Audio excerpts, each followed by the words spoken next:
Namaskar. Hello and welcome to P Guru's channel. I'm your host Sri Iyer. Things are moving really, really fast. The building behind me, who's going to occupy it? What is really going on? What happened in Tucson when Trump came visiting? In fact, Tucson doesn't get a lot of presidential candidates, so this was something like a rarity. There's a singer by the name of Linda Ronstadt, and there is a music hall named after her. Linda herself is progressive, and so is the local politician. And there were a lot of war of words about Trump coming even to address this meeting. Like, why are you here? What are you going to do? You should apologize for all the sexist comments you made, so on and so forth. But Trump is not somebody who's going to be deterred. So he did go there. But then what happened? Well, I'm just going to play a small video, about 30 seconds, that will tell you or give you a sense of what happened, and then I'll expand on this more. First, please like this video, and if you have not subscribed to our channel, kindly subscribe to our channel. Here we go.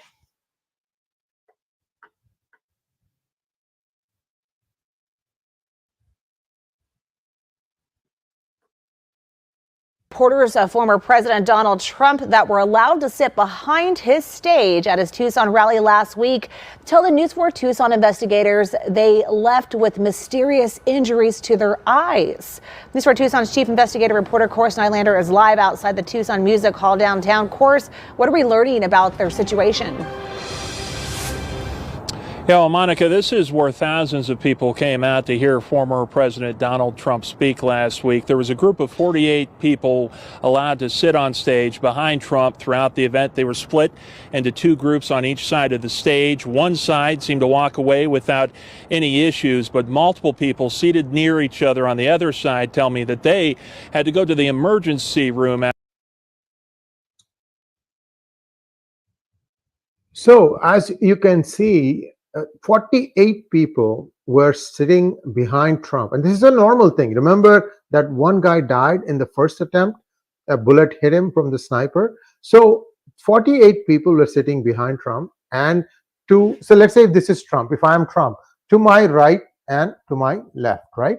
So to my left, I'm sorry, my hand is going the wrong way. To my left, to my right, and to my left. So to Trump's right, there were 20 odd people, and they all started feeling dizzy, vomiting, and symptoms like, eyes completely puffing up. So they all rushed to emergency room, different hotels, different hospitals, wherever they could go. And some of the patients were told that they were suffering from a chemical burn. A chemical burn, that means somebody tried to spray some kind of a chemical at Trump while he was addressing this audience. This was a very hostile audience in the sense that Tucson is a very liberal city, like perhaps Seattle. It doesn't matter. You can differ with someone politically, but you don't try to, take him out by putting some sort of a chemical spray. And this happened last week, and some said that it took them up to 5 days to fully recover from this. I've given you a bunch of links in the reference section. Do go through them to get an idea of what are all the things Trump is facing on his stumps, meaning like when he's stumping for votes, when he's meeting people. Now so if you think about it chronologically, this would be the second attempt, and what happened in Florida would be the third attempt, because chronologically that's how it comes. But people didn't really think that this could be a problem, but now they are beginning to suspect that not one, not two, but 20 people suffered from the same kind of a symptom. What happened? They were not together in any other place. So how did this happen? And thank God Trump didn't suffer from anything. So this raises the question, why are they so desperate that Trump should not be running for president? What are they afraid of? What have they done in these 4 years that makes them so deathly afraid? And who is they? Democratic Party, deep state, embedded, a hybrid of these two? Barack Obama, Joe Biden, Hillary Clinton, Nancy Pelosi? Who is it? Who is the one that is so afraid that they don't even mind trying to make an attempt? Very, very, very, very concerning revelations, I'm afraid. And this is somebody saying, Aditya Handu is saying, US is becoming like Bihar. I think Bihar has become better now than US. And these are all things to try and deter people from coming to these meetings, and then show and say, oh, look, Trump isn't drawing any crowd. In fact, today there was a poll saying that even Fox is predicting that Kamala Harris is ahead of Trump. Don't buy all these things. Many people have decided that enough is enough.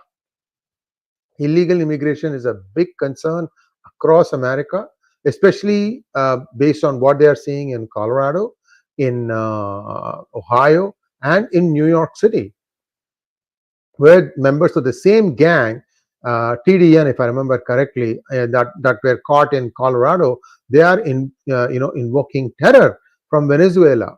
5,000 of them have holed up in United States. So this is not going to end well. And I don't know what exactly is the plan here for the Democrats. But also today, the Federal Reserve has cut the interbank lending rate by 50 basis points, or 0.5%. 0.5%. So if the rate was 5.5%, today it is 5%. That's a big cut. 0.5% is a very big cut. The intention here is that it would spur business, make businesses to borrow money and to turn the economy around. Perhaps the interest rates for home loans will go down by the same 0.5%, and that might spur people to come back into buying new homes or used homes. Doesn't matter which way. So all these things are the hope of the Federal Reserve. But many in the know, in the business, are saying, look, this also means that they are acknowledging there is a recession. Now, what happened today is, after the announcement, I think it happens at 2 p.m., if I remember correctly. So there was about 1.5 hours of trading. The Dow Industrials index went up by 300 points, but at the end of the day, it finished down 89 points. So it looks like the market has already factored it in. Either that, or they are not sure which way they are going to go. Tomorrow will be a better indication of what's going to happen. And clearly, there is a messaging that the interest rates are being lowered because there is a recession just around the corner. But then the problem of not lowering the interest rates was that the country had inflation. Now, if you reduce the interest rate, then that is going to mean more money in the market. Would that not again drive up inflation? So there are some cross purposes going on here. So we have to wait and see what really happens. And all I would tell people is that, look, US is kind of floundering right now, and it doesn't really know which way to go. And we have to wait and see how this happens. In the meantime, the news that is coming from China, Russia, is that China has given a lot of ammunition, that is, gunpowder and other stuff for Russia. And Russia is now outpacing the NATO by almost 2:1 in terms of how many 155 millimeter shells it's firing. It's now a war of artillery between Ukraine and Russia, and both sides are digging in for the long haul. We don't know when, who's going to give up. Clearly, Ukraine doesn't have enough to push back at Russia, and I don't know what that where that's going to go. Clearly, also these battery charges, the battery charge based explosives that Israel has put in many devices in Hezbollah's families and around them. This is also a slap in the face of China. So China is going to lash out one way or the other. So I'm mixing up 2 or 3 things, but the core point I'm trying to make here is that China has everything to gain by getting a Democrat back in power, and they are only going to make more shrill noises as this campaign waits on. So I don't know if there are any questions. There are a couple of questions that I'm going to take, and then we'll go from there. Waste Reduce wants to know, was it anthrax? We don't know what it is. They have not released the information, so we don't know what that is. And just give me 1 second. Thank you, Sanjay, for your super sticker. Anand Gopalan Kidambi wants to know 1, 2, 3. Still, how many more before elections? This is going out of control. This seems to be the new normal. Why all against Trump? You have an excellent point. I don't remember if it's Eric Trump or Donald Trump Jr. One of them said, I don't know how many lives my dad has. Very poignant statement after the Florida incident that he made, and it's in everybody's minds and thoughts. What is going on? Why is it so desperate? And see, if these illegals come in, it's going to be very difficult to be pushed out. Even Trump will find it very difficult. 8 million, 12 million, that's a huge number. And are they going to open the floodgates now just to try and make it even harder? After all, they are in power. They can tell the Customs and Border Patrol to not even stand guard on the border.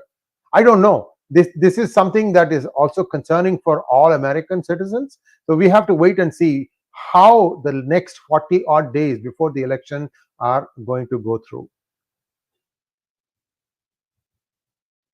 Maithili wants to know, why are they after Trump? To the best of my knowledge, Maithili ji, Trump has stayed away from the deep state. He has pretty much funded his own presidential campaign the previous time, as well as this time. I think he's getting some donors. So there is a certain amount of lack of control of the president, and these people are used to having that full control, and that could be the simple reason. That's all I can think of, nothing else. Thank you, Geeta ji, for your super sticker.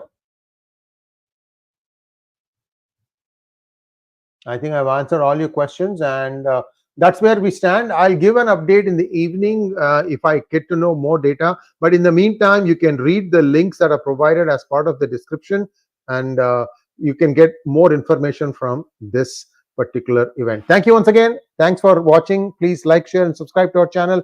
Don't forget to click on the bell button for notifications. Namaskar.